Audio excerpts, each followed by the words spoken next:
This is a podcast by me, Alfie Brown, a comedian, in which I talk about whatever is in my brain, whatever I choose. That's the nature of the podcast. And today, that includes a work in progress that I did last night, where I ever so slightly ate a sliver of shit. But not to be downhearted, that's how some work in progresses go. We move on to the next one. Thursday, if you're asking, Soho Theatre, 7 p.m, do buy a ticket. I talk in great detail about the process of working out new material. I speak to some degree about Boris Johnson and Prime Minister's questions. I speak to some degree about Love Island and a few things in between. If you like it, then listen, share, like, subscribe, go nuts. It's the Alfie Brown Show. Welcome back, everybody. It's another episode of the Alfie Brown Show. It is, I just got an offer through to headline Hereford countryside, something in Hereford. Anyway, Hereford's a gorgeous part of the world. One of the best TK Maxes that is on offer exists in Hereford. One of the toughest gigs in the country, I think, is also in Hereford. If you get the wrong bunch of, and it is that gig. It's exactly that gig. Be going back there to stay in Hereford Premier Inn again. Book it early if you want to get a good price if you want to come and see me at the Hereford Courtyard on the 17th of December. Breaking news, that gig's just come through. And what a pleasure to be gigging regularly. Such is one of the pleasures of my life, to be gigging for you regularly. I had the first work in progress of my new show. I'm working up two new shows. One's a sort of miniature new show that I'm going to record in July and release. And one is a full new show that I will have ready for next spring. So two new shows in the offing. I've got bits that I've separated into bits for one show and bits for another. I've already divvied them up and chosen which ones go where. And I did a work in progress of the show last night.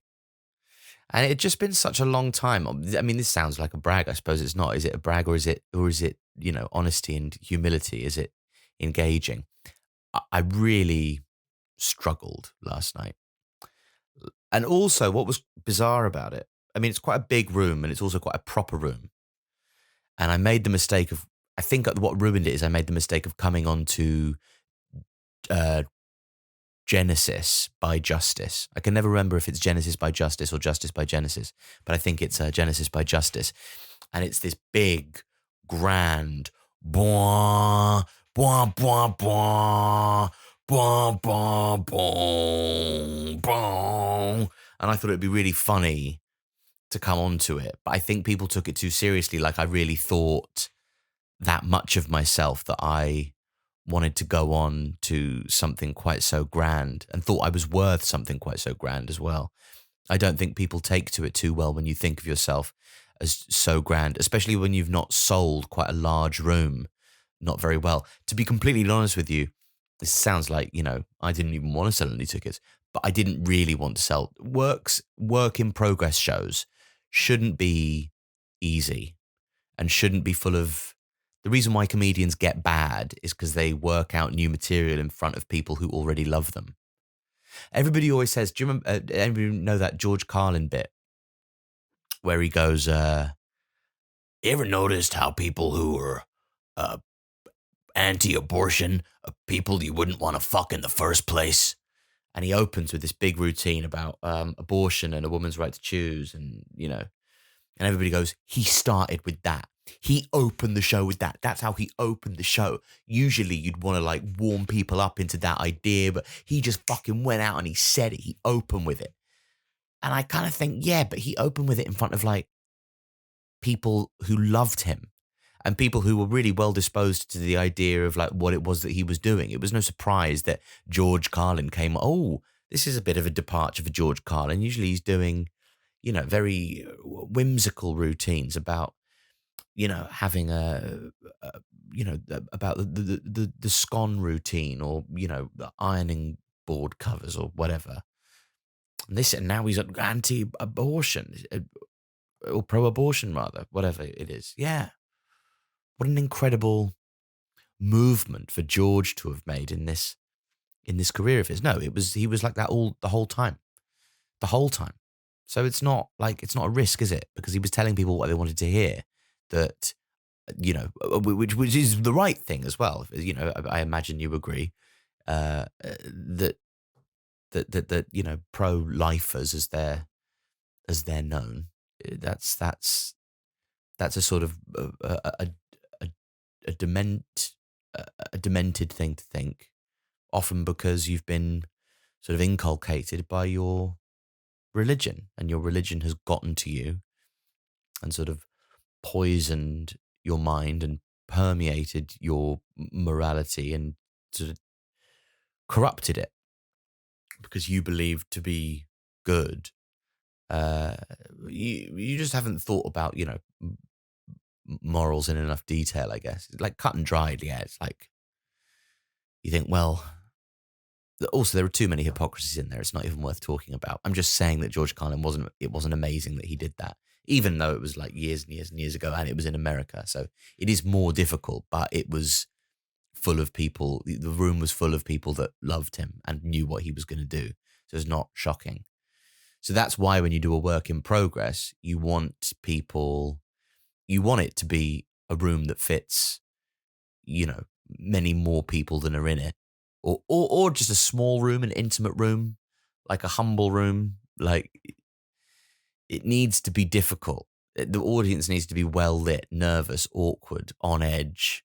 It needs to be a little bit shit, I think, because then you can go through it with them. It becomes somewhere. It's not total stand-up comedy yet, because it isn't, because you haven't written it yet. It's a work in progress. So if it isn't that yet, shouldn't it be somewhere along the lines of like on the continuum of a conversation that you have with somebody to performance, like what stand-up comedy is? I think that's what I would like from it, because it's so hard. I mean, also a lot of the time with my comedy and the comedy the style of comedy that I choose to do, which is that sort of interrogating the things that we might have made up our minds about, or anything interesting and unrepetitive, any truth that can be observed about society that wasn't present in the conscious minds of society already.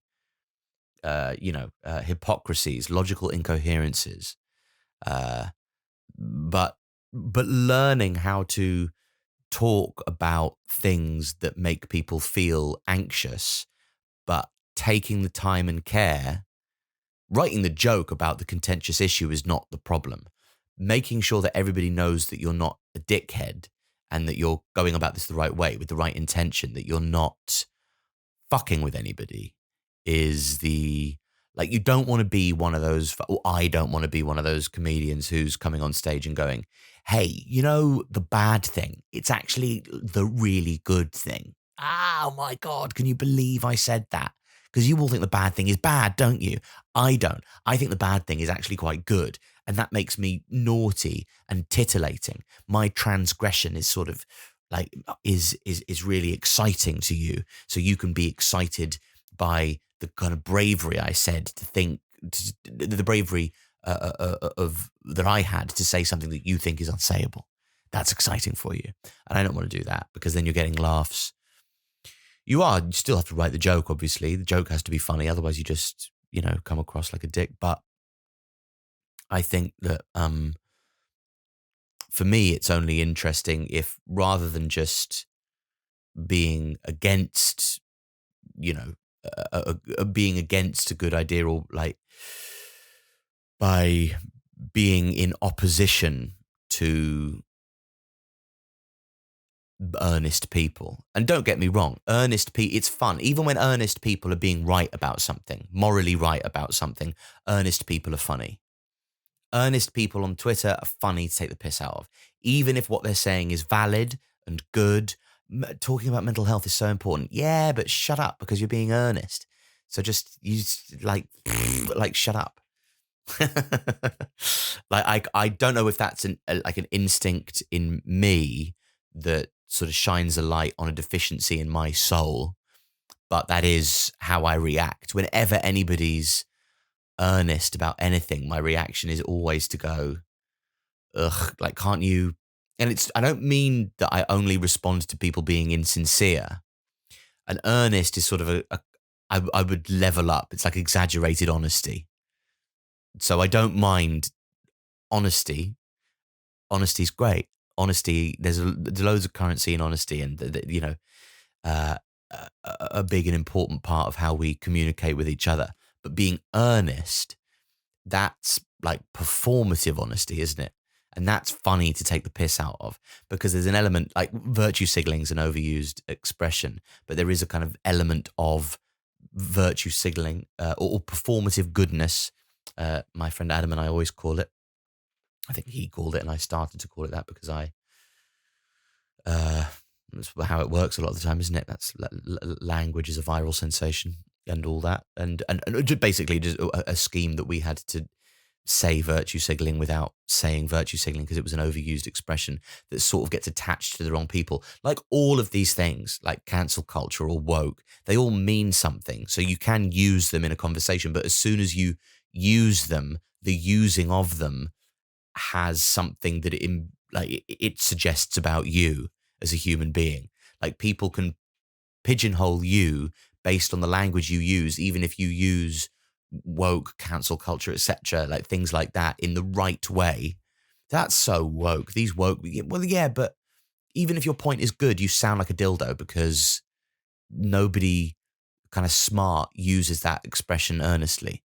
They find some other way to communicate the point because they know that woke is an overused expression that suggests that you have a certain political affiliation that is ugly, arguably.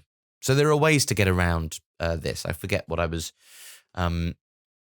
originally saying. Oh yes, and that's the hard part of the work in progress, is learning how to get to the point that you want to make, but the point that you want to make, if it is in any way contentious, to frame the idea in a way that is acceptable enough to people that they understand the point that you're trying to make, but it doesn't make them uncomfortable. They feel safe with you. They need to feel safe with you. And I said this before, but the audience can't know anything about you that you don't know about yourself. And that's the other interesting thing, because a work in progress, if you haven't learned your material, it's very, very hard to not. We all, when we're cornered in a difficult situation, when we're like in a difficult spot, or if we're made to feel uncomfortable. And by the way, telling a joke in front of a half full room of people who aren't laughing, and then not laughing at that particular joke as well, that is an exposing experience, and one which can lead you to become sort of naturally defensive of yourself, to put a sort of screen up. Don't let them see. First of all, don't let them see. You need to control the performance in a way that you weren't expecting to have to control it. How do you control the silence? How do you stay in control and confident in front of a room full of people that you're performing to, when the one thing that you've promised to them, you're not providing? So you are doing badly, but in the face of doing badly, and when you have none of the things that rhythmically you need to continue to do your job, or indeed confidence-wise you need to do your job, how do you continue to ably do your job? And all of these screens, and shit habits. I've got bad habits when it's going badly.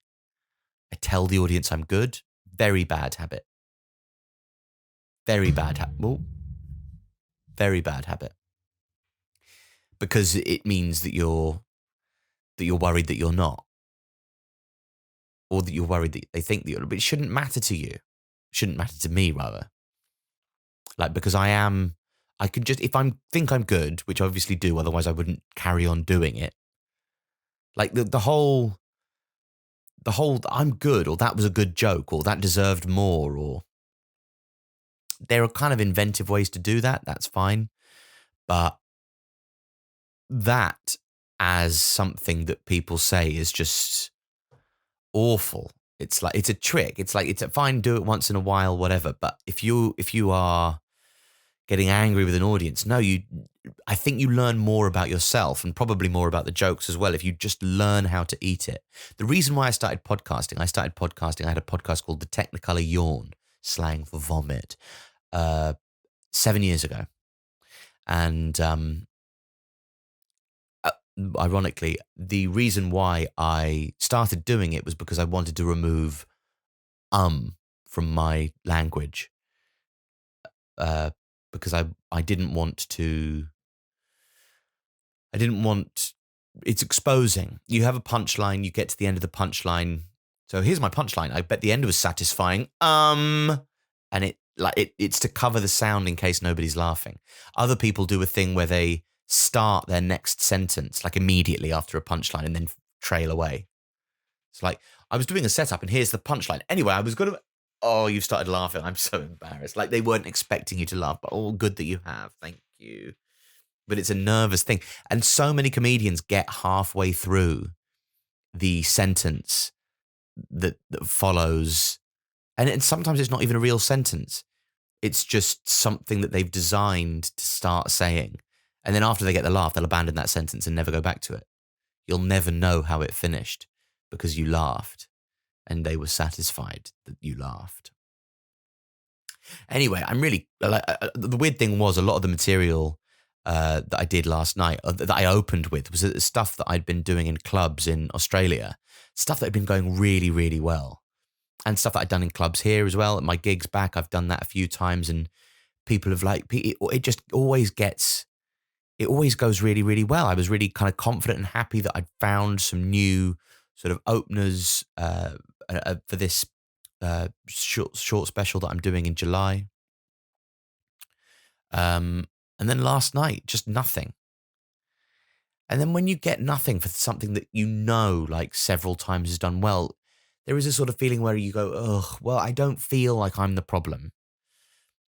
Again, maybe it was the intro music that did it. It was too grand. I'm doing another one on Thursday. I'm releasing this on Wednesday. It is Wednesday. That's why I'm releasing it on Wednesday. So just, if you're about in London, come along on Thursday, 7:00 at Soho Theatre, and see the work in progress. And the work, hopefully, since Tuesday will have progressed. But if you wouldn't mind, that would be so great. I'm quite pleased with how I'm able to speak to you, to be completely honest. I didn't think I'd be. I feel like there's something missing from me. But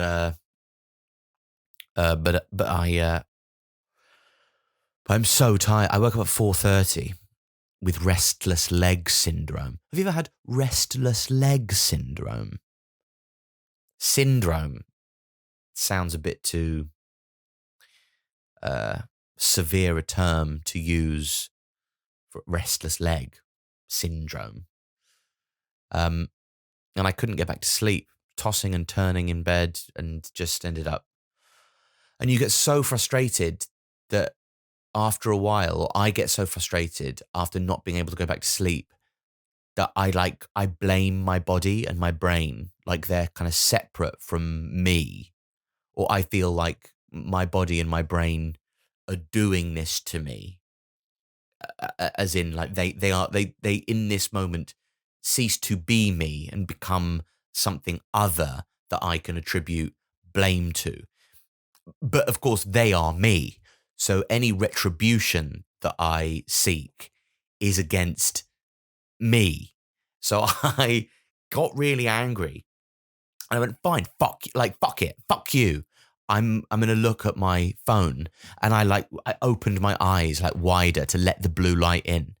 Let the blue light of my phone wake me up. I go, fine, fuck it. I'm not going back to sleep. Fuck you. You can be awake then. You can feel like shit tomorrow. See how you like that. Oh, you're me. I'll feel like shit. Fuck. And I lay awake in bed. And now, today, like tiredness is such a weird sensation, isn't it? The kind of fuzzy-eyed, slow-brained, like the whole, like your body moving in slow motion. I feel fucked, like in the eyes. My eyes feel fucked. I don't know how fucked I look, but I feel fucked. And I really, it's finding that kind of speed of thought, finding that ability to get your brain working again. And it almost actually feels like you have to be in a lot of the embarrassing YouTube videos that I watch about fitness. I watch the YouTube videos about fitness with my belly on my like laptop on my belly fat, sort of moving around like it's on a waterbed, and watch all these people. I think I've spoken about that before. The embarrassing contrast of apathy but aspirational movement, and getting sated by just the mere watching of an athlete go to work with all this awful food that they cook for themselves. Anyway, they often talk about, when they're talking about, good workout routines, they talk about the mind-muscle connection. So you will have better form in your exercise, whether it be a deadlift, squat, or bench press, whatever. When you try and think about the muscle that is required to lift the weight as you're lifting the weight, and by having that in your brain, by concentrating on your ass and like your hamstrings as you're trying to, and your core, tense your core, and having that as you lift the weight up in a deadlift, whatever, will improve the functionality of your muscle, because engaging your mind consciously to commit its focus to the muscle helps the muscle, apparently. Fuck knows.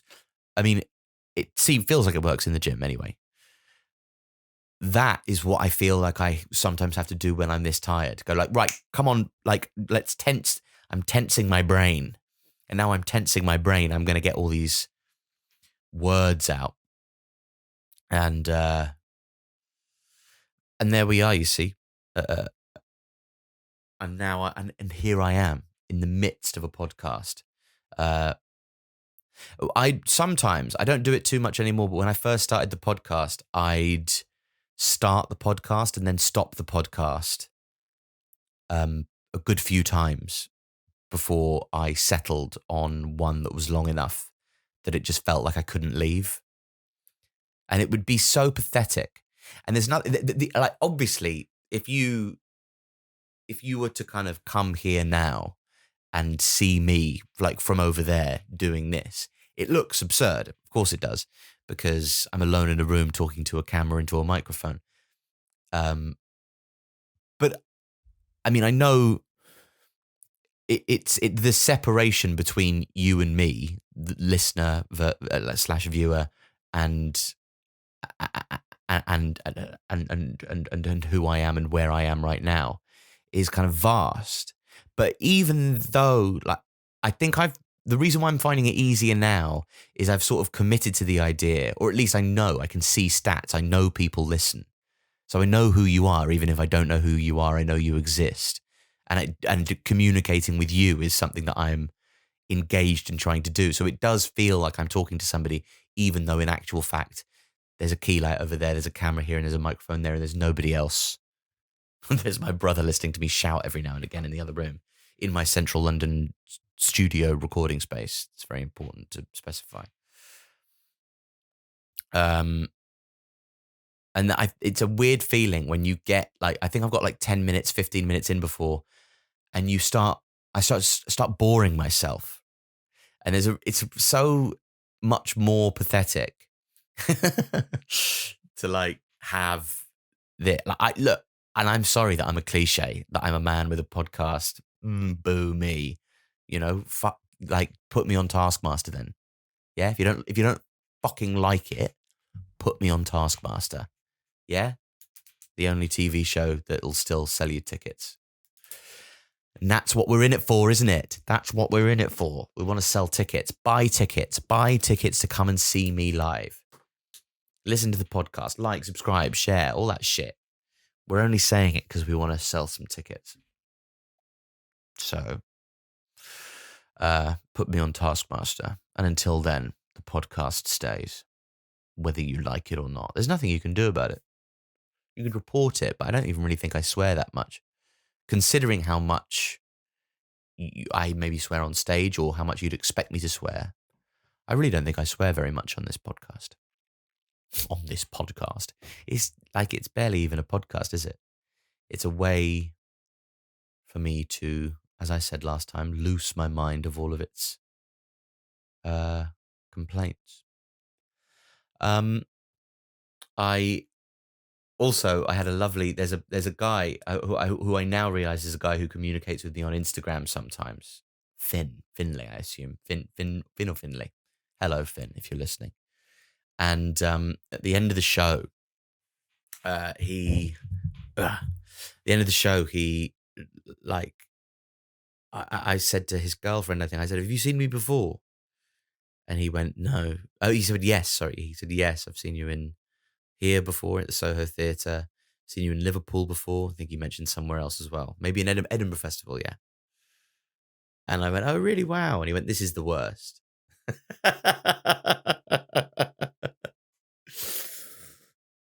And I went, "Yeah, fair enough." It's so funny. It was the worst. Obviously, it was the worst. He'd only seen me do finished shows before. So even if the work in progress went well, you'd still think it was the worst, wouldn't you? Because that's what work in progresses are. But he felt, anyway, I think he felt a bit guilty about it, which you shouldn't. It's absolutely fine. It was funny. I mean, comedians, as I responded to him on Instagram, if you're the one who is you, wouldn't it be a sad thing if a comedian couldn't take a joke? And it is amazing how humorless some stand-ups can be about that sort of thing, especially when I've set up like an intimate environment. I've been speaking to everybody all evening. If anything, I was willing people to be a little bit more fucking front-footed in what they were saying, but no, nothing. Like, just fucking absolutely nothing from the entire crowd. And it just, come on, guys. There was such a timidity in the room. And I think the timidity is what hurt me. At least that's what I'm going to choose to believe, whether it's true or not. I don't know. I just watched PMQs. And I don't know why I did it. PMQs, for those of you that aren't in the United Kingdom of Great Britain and Northern Ireland, is Prime Minister's Questions. And Prime Minister's Questions is where the members of Parliament for each of the constituencies within the United Kingdom of Great Britain and Northern Ireland assemble and are allowed to hold the Prime Minister to account on what's been going on that week. And Keir Starmer needs so many different coaches to coax him out of the different... it's just so... You can only coast for so long on not being Jeremy Corbyn. And he also seems too keen to convince us that he's not Jeremy Corbyn. And now we get it. You're not Jeremy Corbyn. Nobody thinks like you're an very few people think you're an anti-Semite. No, it's fine. You don't have to do... You can be yourself. And my friend Josh, who I do my excellent Formula One podcast with, was informing me of something that I used to have. And he called it red light fever. And red light fever when the red light goes on and you aren't able to. I mean, I had that definitely when I first started doing this. It does take a bit of practice to learn how to speak naturally into a microphone, into a camera, alone by yourself. Also, I'm not responding to anything, uh, so it takes some getting used to. But at the same time, also when I was 22 and my life was taking a different path, and I was going for screen tests to be a TV presenter. I mean, you have no idea how hard being a TV presenter is until you try and be a TV presenter.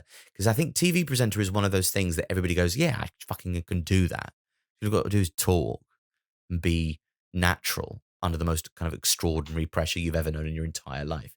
Like live television. Live television is just fucking nightmarish because all that is happening in your brain is just a constant screaming voice saying, don't scream cunt, don't scream don't scream the most offensive slurs that you never would in your day-to-day life, but suddenly because you're on live TV, they're right on the tip of your tongue.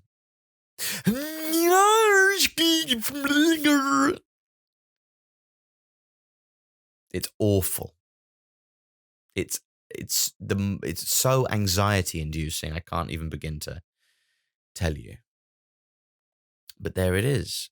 And as you know, as soon as the red light goes on, every single thing you thought you knew about communication, every single thing that you thought that you knew about, like how to access your own facility of speech or performance, wit, anything that you've been relying on all this time to put you in the chair to get somebody to switch the red light on to see how you react is fucked. It's over. You're done. You're nothing. Your brain is just squelching out shit like bin fucking water squeezed out of the J cloth of your mind. You are nothing anymore. And yeah. It's a really rough experience. But I don't know if anybody's seen the new Jared Carmichael special, Rathaniel, and he has like an almost performatively conversational style. Do you know what it reminded me of? It reminded me of Andrew Scott doing Shakespeare. When Andrew Scott does Shakespeare, there's that clip of him doing "To Be or Not to Be." I think I might have taken the piss out of it on this podcast before, where he goes, "To be or not to be? That is the question. Whether it is nobler in the mind to suffer the slings and arrows of outrageous fortune." Like every word he's like searching for, like he's just making it up off the top of his head. And because he's pretending to make it up off the top of his head, we all go, "Oh, that's so real. What good acting. It really feels like he's saying that for the first time." Yeah, because he's fucking finding everything. That's not the trick of acting. It's to take fucking forever over everything you say. And then, like, oh, it seems like he's saying that for the first time. Yeah, but not in an entertaining way. The gift of acting is to make people suspend their disbelief, like make people think that you're saying it for the first time, but to be entertaining, to give it life. Anybody can make you think that they're saying it for the first time by just fucking killing it dead. If you have tears, prepare to shed them now. Like, what's the point of that? Nobody wants to see that. They're already 3-hour plays, mate. Running 4.5 with that dog shit going on halfway through. Get a grip. Anyway, Jared Carmichael does this thing in his special where he's like, he sits down for the whole thing and he's always touching his face, like he also starts the last special like that, 8, I think it's called. The whole thing starts with him going, are we, are we Are we going to be okay? And it really is powerful and engaging. But he, but there's no way that's real. It couldn't be. Could it? I don't think it could. I think it's an affectation. So I don't know how far this sort of deviation has taken me from the original point I was making, but maybe it was to do with. Oh, was it to do with PMQs? Yeah, how to act naturally at the dispatch box. But it also sort of goes back to what I was saying about doing your work in progress show, because the affectations that you have under pressure, telling the audience that you're good, or umming, erring, vocal tics that you might have that you think will protect you against the silence, aggression. Another one of mine would be to be like, make an offensive joke or try and be dark, because I know that's an easy way to get a laugh. I think I used cunt as a punchline a couple of times last night, which is lazy, but I was just desperate to hear laughter. So I did what I knew would work. And it's depressing that did work, but I did it anyway. And it would be nice to sort of free yourself of those wants and needs. But maybe if you free yourself from them totally, you lose the desire to be funny at all. You just end up being one of those, comedians who writes a show that isn't funny or has a couple of laughs in it, but is poignant. At times last night, I was just talking. And I went, well, contextually, like, if you're not going to laugh at the jokes, I might as well just talk about something I'm interested in, because you're not going to laugh at that either. But that makes it the same. It's as funny as my jokes. So it might as well be that.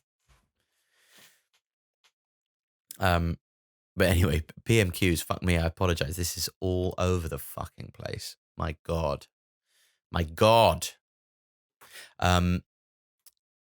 Keir Starmer was holding Boris Johnson. Boris Johnson, ironically, like, the reason why he, was popular, or I think the reason why he was, an effective candidate for the role of Prime Minister, is that he is completely untrammeled by the need to perform like a politician. And what people don't like is people think politicians are dishonest, but because, like, Boris Johnson speaks with his own kind of natural cadences, he does he does he doesn't like doctor his speech to try and sound more statesman-like, doesn't comb his hair, and ironically that makes people trust him more, despite the fact that he is the least trustworthy person to ever hold office, and our shortest male prime minister for 50 years, which he doesn't look like, does he? But he is a thoroughly, like, nasty person, and I'm so loath to kind of commit to those. I think I'm becoming more left wing again as I age. I mean, I was always left wing, I think, but I was always referred to as a centrist because I wasn't an anti-Semite. So, like, as soon as you didn't, like, I love left wing policy, but I hate Jeremy Corbyn.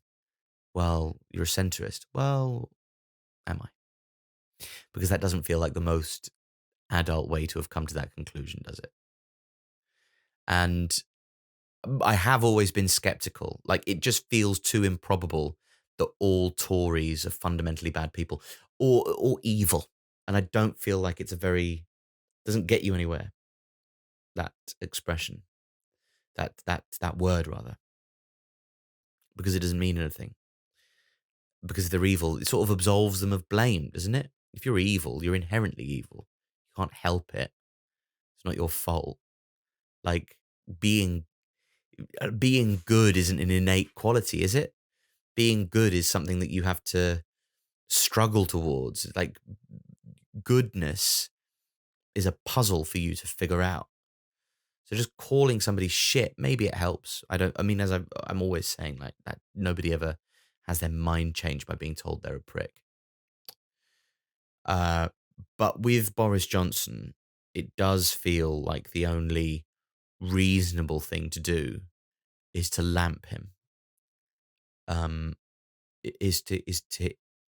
I just was so looking forward. There was a vote of no confidence on him the other night, where all the Conservative MPs decided whether or not they thought he was a good idea, in a very official and antiquated way, going into leather rooms and writing down on old paper with special pens, and then some fusty old bloke goes, "Here's what the situation is," and they've got to have this weird ancient language to try and protect themselves from how mean politics can be. They can't address each other directly at PMQs. They have to say, "Mr. Speaker, I would put to the right honourable gentleman, why don't you just say, mate, this is so shit." And I know that there's you can't say "you're disgusting, you're a liar." You can't say anything defamatory like that or insulting, because otherwise politics just becomes a slagging match. It has to be based on policy, but you can sort of suggest that somebody's a dickhead without explicitly saying it. And I mean, that is what they do. So childish, all that roaring. Grow the fuck up. This is the country and you're all mooing at each other. People are in trouble and you're mooing at each other. And I believe that a lot of politicians care, because I don't think, for the vast majority of people that become MPs, there is any incentive to become an MP unless you cared and believed in what you thought was right. And goes for absolutely fucking all of them. No matter how wrong they all are doing it because they believe in something. Even if what they believe in is shit. I'm not saying it's not shit. But they all think they're doing the right thing. Some of them are self-serving careerists and self-publicists who know that sometime in the public eye, if they can get it, will be exceptionally good for their writing career, book deal, consultancy work after they leave office. Most of the Etonians, because they knew they knew they had a good shot at becoming ministers, that was probably the deal. I don't think that, necessarily serving the community. This is why politicians need to be paid more. Because if politicians got paid more, then people say, "Oh, the politicians don't deserve more money." No, those politicians don't deserve more money. But if we paid more money for politicians, then we wouldn't get those people as politicians. Those people wouldn't make it. I mean, of course, people like, the Etonians would, uh, but you'd get a lot better than this, because people would see it as a viable way to make a good bit of money. People would see it as a career in and of itself. And you wouldn't have to either have the kind of righteous mentality of somebody who will just kind of altruistically take less to do more. You need people with, technical, the people ultimately will make a decision between themselves and the greater good. And many more people choose themselves. And by themselves, I don't just mean themselves. I mean themselves and their partner and what will become their family and those close to them. It's very hard to remove your selfishness as it corresponds to you and your family against society as a whole, because society is just too fucking big. How can I empathize with it? I can't. I can try, but there's too much of it. It's like the sea. I can't comprehend it. There's too much society. I don't believe it's all there. Obviously I do, but at the same time, you don't. When you're thinking about how you emote, I definitely care about my children and my girlfriend. And I'm almost sure I care about loads of other people as well, but they're just not quite as presently available for me to care about. Do you know what I mean? So I don't. I mean, I'd love to, but nobody does. I'm pretty sure, write in, leave in the comments below. If you do care on that level, let me know, because I really don't think you do. There just needs to be a better system. Get rid of the fucking House of Commons, stick it in Birmingham or somewhere in the centre of the country, make it representative of, at least geographically the centre of where it is. Also, everything and then you can turn it. Then London can do what it likes doing most with buildings that are, lost their first purpose. Turn it into luxury flats, okay? Turn everything into luxury flats. I'm not going to stop until London is all luxury flats. Everything should be luxury flats with a Pret at the bottom. And that's what makes London the great, for some of the finest architecture in the city, like, the centre of town, like the city of London where I live.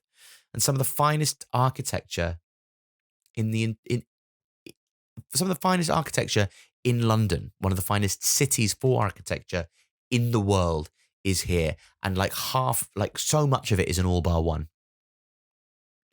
So just luxury flats, a couple of Soho houses, Starbucks, the old Pret. No, mostly Pret, the odd Starbucks.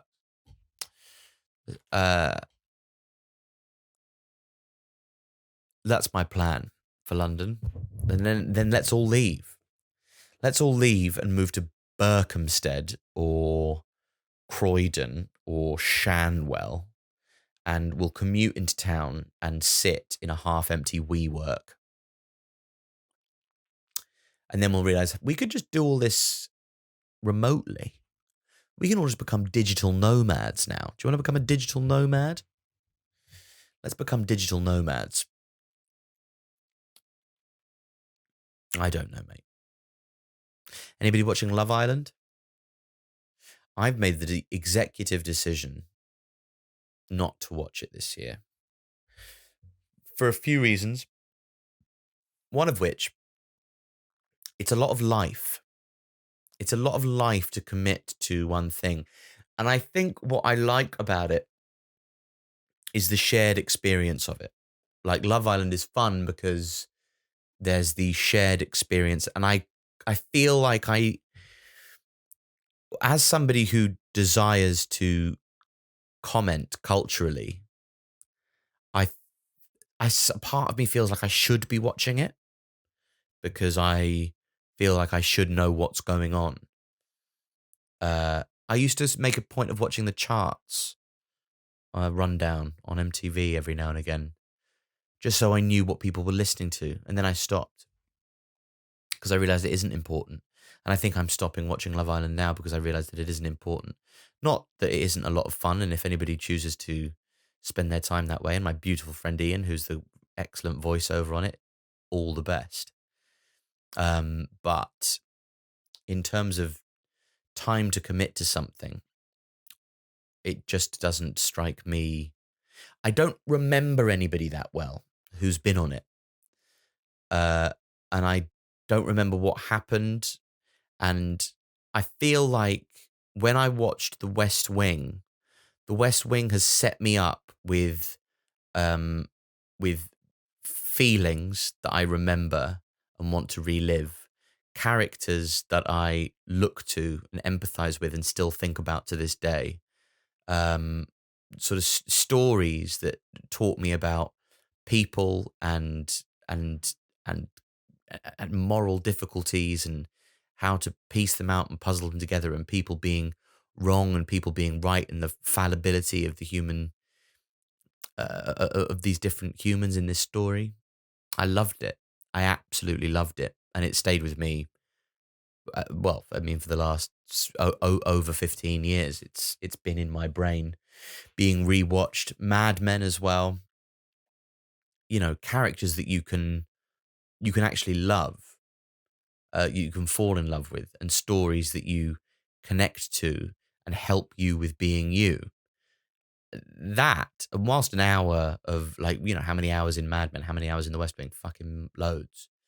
But those hours that you commit to what that is seem more valuable than the hours. I can't think of anybody in Love Island that I've loved. Any character that has been sort of dynamic, and maybe the fault is in me not reading into these people with the depth. They're all people. Even people that you would refer to as not that bright can have depth or intrigue or lessons to be learned from their experience as a human, as it is displayed to you. So maybe Love Island's really maybe a really great intellectual exercise, and I should be watching it. Um, but I'm not. This is the end of the Alfie Brown Show this week. The Alfie Brown Show comes out on Wednesdays. I've experimented with different days. The Alfie Brown Show is a Wednesday show, so keep on watching. I'm sorry if I was tired today, but there will be might be a bonus episode or two. Who knows what's in the offing? Either way, uh, good day, everybody, and I hope you have a pleasant. I hope you have a pleasant rest of the day and week.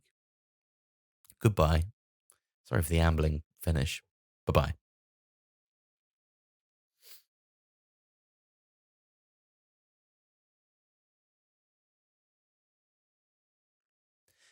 This is the Alfie Brown Show.